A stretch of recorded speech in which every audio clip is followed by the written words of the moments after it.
With the FIFA-imposed November 30 deadline over the introduction of an expanded Congress fast looming, the clubs on Sunday threatened a court injunction against the federations. The legal action will commence should the federations pursue their stated plan to call an extraordinary general meeting (EGM) this month and use their voting bloc to rubber stamp the 9.4.1.1 model they have agreed upon with FFA. FIFA will remove Chairman Stephen Lowy and his board by the end of next month unless consensus can be reached between all stakeholders over the makeup of a reconstituted Congress which has the power to elect FFA boards. In the light of this latest twist to a drawn-out saga, FFA Chairman Stephen Lowy's grip on power looks ever more tenuous, with regime change the most likely final outcome as FIFA prepares to impose a normalization committee to guarantee a governance structure which satisfies its statutes.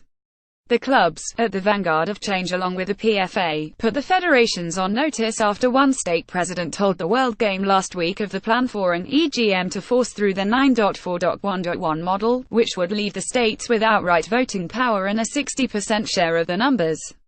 The clubs and PFA are refusing to budge on 9.5.1.1, which gives them 5 votes, with states retaining 9 and the PFA and Women's Game 1 each.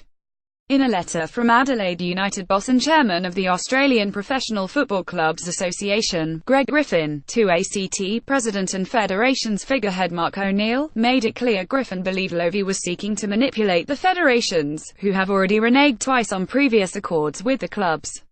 The letter, obtained by the World Game, read, in part were an EGM be called to attempt to pass the desired resolutions, that would in our view be legally impermissible.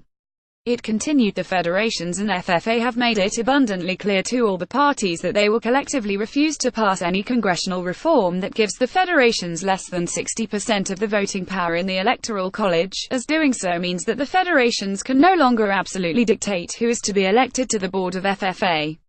To pass resolutions for this purpose is in our view unlawful and ultra-vires to the FFA constitution.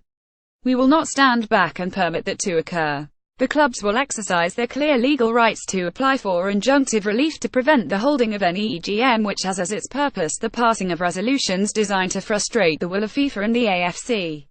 The letter further warned that the states would most likely have to bear the brunt of financing a court fight, thus providing a significant disincentive to continue down the EGM path. All of which paints embattled Lowy, who is away on Westfield's business, further into a corner. In a secret letter to FIFA's head of member associations, Nodarak Arkatsi, on September 22, Lowy sought the governing body's blessing to proceed with 9.4.1.1 model, despite the fervent opposition of the 10 A-League clubs. The letter, also obtained by the World Game, said it is pleasing that there has been considerable progress made resulting in 9 of the 10 members reaching the position of supporting a 9.4.1.1 model, communicated to you by Mark O'Neill on behalf of the member federations on the 1st of September. The letter, only belatedly made available to stakeholders, continued since then. The 9 member federations have clearly demonstrated good faith in seeking to reach a unanimous position through their engagement with the A-League clubs and the PFA. It is apparent that this has not proved possible and you would appreciate that it was always going to be unlikely. To the point we contemplated throughout and you also noted at the start of the meetings in Sydney in August that a 100% outcome may not be forthcoming. This eventuality is clearly recognized in corporate governance best practice models and legislation that requires special majorities, rather than unanimity amongst members. Accordingly, given the circumstances, we believe that the appropriate next steps are to concentrate in the time available on finalizing the detail of the 9.4.1.1 model. It would accordingly be most helpful to the process if you could confirm FIFA's agreement with the above course of action. A reply from FIFA Secretary-General Fatma Samoura 4 days later reminded Lowy that any agreement on reform had to include all pertinent stakeholders, not just the state federations.